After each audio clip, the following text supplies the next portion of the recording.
Lafa ny finoana no amaranantsika ny vaovao amin'ny Takariva ity miantso ireo taranaka ao amin'ny fiangonana FJKM Atsamarofoza finoana ny alahady ho avy zao fotoan-dehibe araka izany no tanterahana matoa misy ny fiantsoana tahaka izao.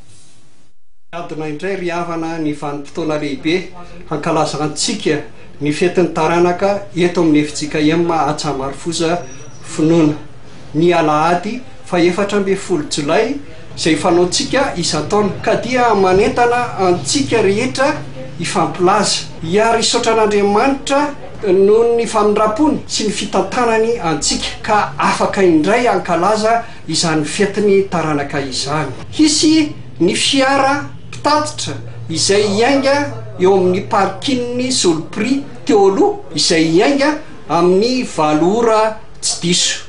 Hisy amin'izany ny fanatitra lehibe zay ho tanterahintsika isa mpianakaviana eny amin'ny altara amin'ny alalan'ny valopy. Aorian'ny fotoana hiara hanatrika ny lavantobokatra isika. Hisy ny sakafo amin'ny vidiny mirary.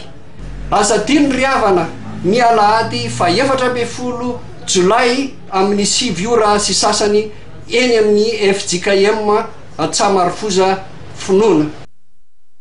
Ny fahatongavan'ireo tompon'andraikitra samy hafa eo anivon'ny vondrona iraisam-pirenena tafiditra ao anatin'ny fanelan'elanana amin'ny olana misy eto amin'ny firenena no isan'ny vaovao nisongadina nentina taminao tamin'ity Takariva ity. Minitra maromaro ny rahantsika teto dia isaorana feno ianao naritra nijery ny fampahalalam-baovao tao anatin'izay fotoana izay. Ho amin'ny rapitsy ny fotoana manaraka ao anatin'ny fampahalalam-baovao amin'ny teny malagasy veloma.